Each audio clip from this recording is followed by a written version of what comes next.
Welcome to McDonald's Coaches Bench, always here on Mix 104.1 and CHS Live. Terry Evans along with Coach Marty Wheeler. We want to take a moment and thank Dale Halfacre here at CHS and his staff of CHS Live for doing the promotion and production of this. We appreciate them very much. And this program brought to you each week by the Smith Family Area McDonald's restaurants in Southeast Tennessee. We've got some guys going on to play next year, others getting looks, but in general, and I think it's a 12-month-a-year deal, you're contacted many times about your players, etc. What are the things that these recruiters are inquiring about? I mean, you're exactly right as far as it's a year-round process. You know, we got guys, Coach Washington and Coach Wood are in charge of recruiting when it comes to that type of stuff as far as year-round goes, and they do, I think, an excellent job of that. You know, I think what I tried to say last week was, you know, when what they're interested in. When I talk to them is really not what I think a lot of people maybe think they are, which is they don't ask me how fast they are. They don't ask me, you know, how good they are or what, you know, football related type things. They want to know what type of person they are. They want to know what kind of attitude they have, what kind of work ethic do they have, how are they in the school building. What if I go and ask their teachers about them, what would they say about that student? What kind of locker room guy are they? You know, are they guy, you know, as far as from a culture standpoint, you know? And so we try to express that to our kids, the importance of, you know, that's what they're looking for at the next level, because they understand that they have talent. That's why they're interested in, interested in them to begin with. And then also I think a big thing is I mean,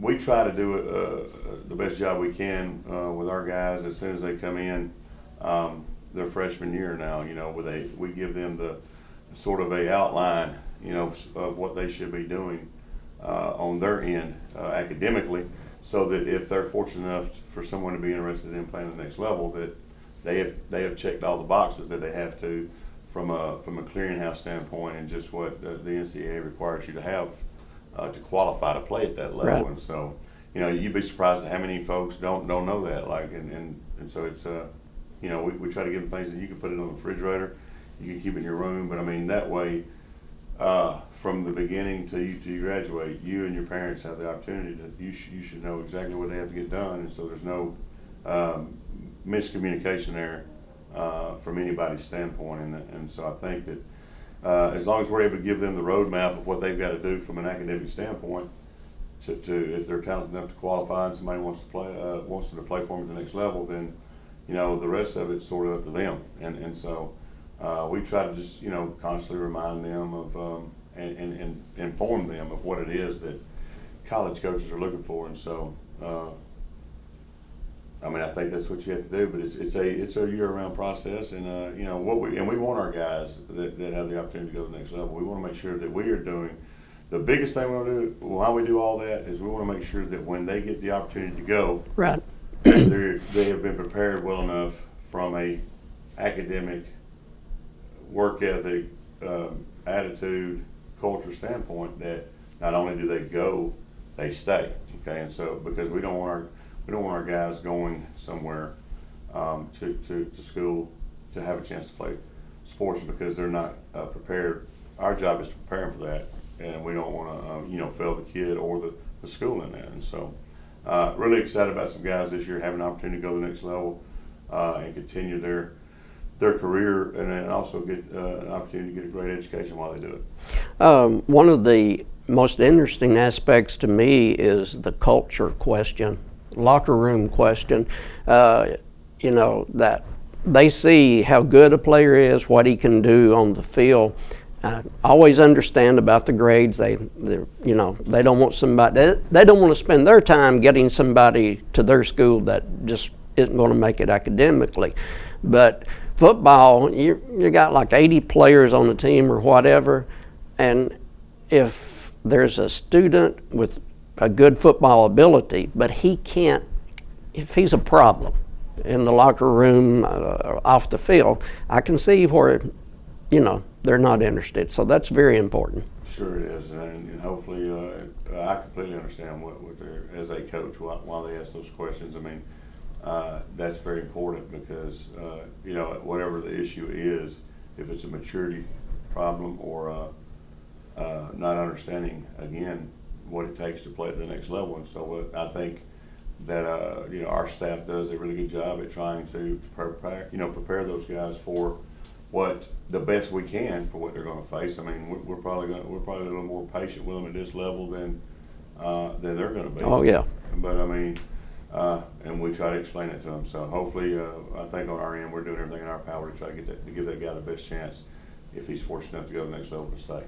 We'll take our first break on Coach's Bench. We'll be back with Coach Marty Wheeler after this break. Coach Wheeler, Friday night, a tremendous victory. I called it after the game a statement win for this program. It's one of the biggest wins in the last few years here. You beat a quality opponent. You had to come from behind to do it. They are a good football team, not only now, but they've been a good football team all along. First time Cleveland has beat Farragut. That's a huge win for the Cleveland program. You had guys that played outstanding, and I thought the team overall played outstanding. Well, we were very, very happy to get that win. We knew because we knew the importance of it being a region game, and those are the games as we I tell the guys all the time. That's the games that we got to win. I mean, these other games are to get you ready so you can win those games. And so, our kids, I was as proud of them as I've been of a group, maybe. I don't know, maybe ever. I mean, but and I think we've had to understand when you're learning to win like our guys are doing. It's going to be hard for me anyway. In my experience, we're not going to learn to win in a signature win. Winning by 5 touchdowns. It's going to be tough. Right. And this one was really tough. It was a heck of a football game that went back and forth. We made some mistakes, and the thing is. And our kids got challenged at halftime, and everybody got challenged at halftime, and the way we responded is what I was really happy of. I mean, we challenge them all the time, and that's part of it. I mean, I would say that they're very used to that because it don't get any easier as you get older, right? You're going to go through challenges. I mean, I get challenged every day, whether I want to or not. Right. And so it's not about getting challenged, it's about how you respond when you get challenged. And our guys, I thought, did a great job of that Friday night in the second half. I mean, we held them to 3 points in the second half. I think the running back had 180 yards maybe at halftime, which a big chunk of that was on one play that was unacceptable. And then, but to make that adjustment in the second half and hold him to 35 or 40 yards. And our offense, I thought, played maybe their most consistent and well-executed game of the year so far as well, which is what you should, you want to be doing. It was just a few mistakes we made, but they were costly mistakes. We lost where we should have, in my opinion, went into halftime with all the momentum. Mm-hmm. We went into halftime with zero momentum, yeah. And they had all the momentum. And there's a lot of times when that happens that it's very tough to get the momentum back.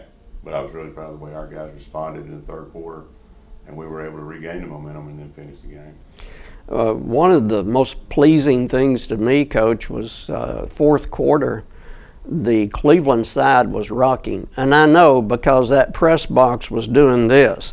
And I was just hoping that it was built sturdy enough years ago that it wasn't going to put me and Scott Carroll down on top of the fans because they were really making noise, stomping their feet, and it was a wonderful atmosphere. Absolutely. I think I even, on social media tweeted out that, thanking our band, our student section, right. Our fans, dance team, cheerleaders, everybody. I mean, when you talk about that atmosphere and how loud it was, all those folks played a part in that, and it takes everybody's got a role in the program. You've heard me say that, and I don't mean just our players. It's everybody. It is the cheerleaders. It is the band. It is the dance team and the fans. And if you ask the folks that are in charge of those, teams, they'll tell you the same thing. And it was an overall complete group effort by everybody involved, and that's as a coach, I mean, you can't help but smile about that. It makes me happy, and you know, I like being happy. So, but it's a credit to all those folks. You know, I mean, I'm just trying to make sure I do what I need to do to give our guys a chance to be successful. You know, I want to see them succeed. That's one of the most fulfilling things I think as a coach is to see our guys turn the corner like we're seeing right now. And so now our focus turns to maintaining that, and that's another, like we talk about challenges, that's the different type of challenge, but I would rather have that challenge than the one of trying to get them to understand how to win and doing all the things it takes to win. And so we're focusing on that going into our next ball game. You talked about challenges, and you challenged them at halftime, and they face challenges in practice. I've seen them challenged pretty often sometimes, and it was necessary. But we talked in the first segment of the program about the ones that will go and play college. Great majority will not, because just not that many high schoolers get an opportunity to play in college. But the challenges that they face and that they're taught on how to overcome, that's going to not only make the ones that go on to college, either as a player or a student, but the ones who go into the workforce, go into the armed forces, whatever they choose, they'll be challenged, and hopefully they'll know how to respond. That's the plan. That's what our goal is ultimately, is that by being in our program, you come out of our program a better human being than you were before you came in. Whether you weren't, and I don't mean you have to be a bad one to go in. You're just better than what you were, and that's what we focus on. I mean, you're going to get better or you're not. It's that simple, and no matter who we're playing or what we're doing, whatever we're doing, if it's fundraising, if it's trying to win a football game, or if it's trying to go to school and do what you're supposed to do in the classroom, we want to be better than we were before we got there that day. And that's the big thing, is to focus on it just today and not worry about what's going on down the road. You can't control that right now. All you can control is what you're going to do today. And so that's what we're trying to really push to our guys, and hopefully they'll respond to it. We'll take our final break on Coach's Bench, brought to you each week by the area Smith Family McDonald's Restaurants in Southeast Tennessee. We'll come back and talk about the big game tonight. It's Walker Valley at Cleveland, 7:30 for the kick. We'll be back in just a moment. Coach Wheeler, it's, in my opinion, great to have Walker Valley back on the schedule. A couple of years there that Cleveland and Walker Valley didn't get together. It's great that they're coming in, and it's going to be so interesting. You're 4-1, they're 4-1, so both programs are on the way up. Sure. It's first off, it is great for Cleveland and Walker Valley to be playing each other again. They should be playing each other, and Coach Akins and I both came in at the same time. And in one of our very first conversations with each other, we discussed that and talked about when we had the opportunity to redo a schedule, that we wanted to find a way to make it work. And so that's where we are. And I figured that it would be this type of a game when we put it on the schedule. So it is an exciting time right now for both schools. Both teams are having a solid. They're off to a solid start. I'll say that. But, at the end of the day, it just depends on, the thing about this schedule is it's a different schedule. It's new from the previous 2 years, but it just seems like for the most part every week you're playing, we're playing somebody who is a challenge for us, and and here in the first half anyway, and now with Walker Valley, it should be a huge crowd there. Right. Should be exciting atmosphere. We know our fans are going to be loud, and we just want to give them something to cheer about. So. We certainly hope there's a lot of cheering on the Cleveland sideline and in the stands.